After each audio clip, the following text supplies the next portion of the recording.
The robbery took place just blocks away from the police department in Iowa City, just down here on Johnson Street. Well, details are still coming in as I speak, and right now we know a suicide car bombing caused the huge explosion in the country's capital near Embassy Quarter. Let's take a look at some footage from the scene. You can see smoke and soldiers responding to the blast. The scene out here is actually pretty impressive. When my photographer and I drove out here to Anamosa, we found tree limbs as big as this and more. And the most significant damage that I saw was this tree right over here. It split into two, and that's just a show of how powerful the storms were yesterday. A lot of supporters have been out here chanting and holding up signs. Now, like you said, some supporters have been out here since this morning. I'll step out the way. You'll see the supporters that are waiting for the president's arrival. There's about 40 or so people out here. Right now, Daniela Vargas's lawyers are preparing documents to stop her from being deported, which could happen as soon as today. So it's a lot of people out here that are opposing it for many different reasons. We know that President Trump went up to the Hill today to try to gather more votes from lawmakers on this GOP bill. Today, police say they're going to step up their efforts this holiday season and save lives. And they said the most effective way people can survive in a car accident is by buckling up. I've already seen people here at Green Square Park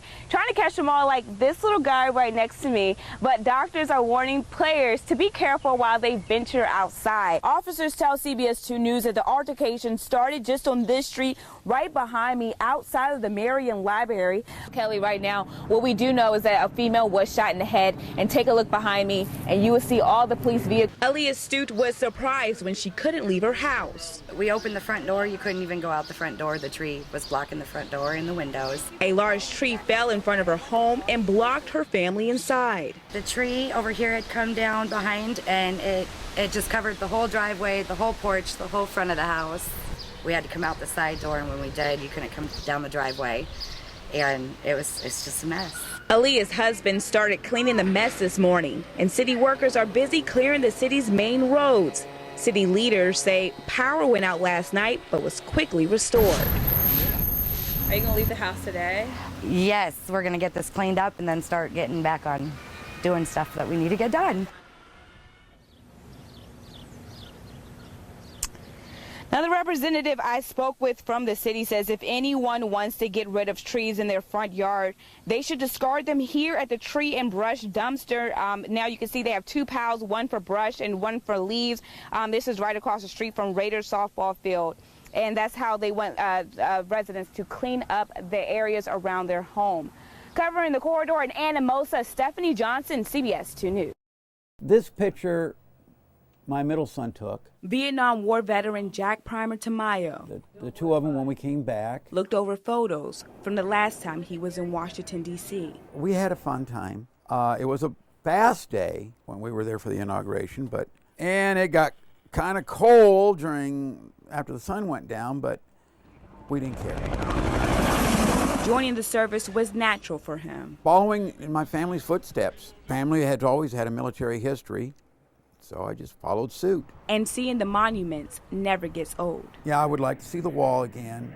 I'm more excited to be when they do the changing of the guard at the tombs. All the times I've gone into D.C. from being close to it by Fort Meade and that, I just never got to catch that. So he's flying back 20 years later. It's changed so much. When we were out here, the Korea War Memorial wasn't even halfway done. The wall was done, so it's totally different, and it's warmer. His tone changes at the Vietnam Memorial. This is the exact same spot that my two sons and I had our picture taken in. All of our brothers. I'm gonna cry. I'm gonna cry. Walking along the memorial, Jack looks for a name on the wall. Pew is P-O what? P-O-U-G-H. Right here. Oh, wow. Right there. Yeah, he's a distant cousin to my wife. I guess you could say it was a feeling of elation, sadness, and just being able to touch the wall again and find the name of one of my wife's relatives, and now I can say I actually saw the name. At the tomb of the unknown soldier, he reflects.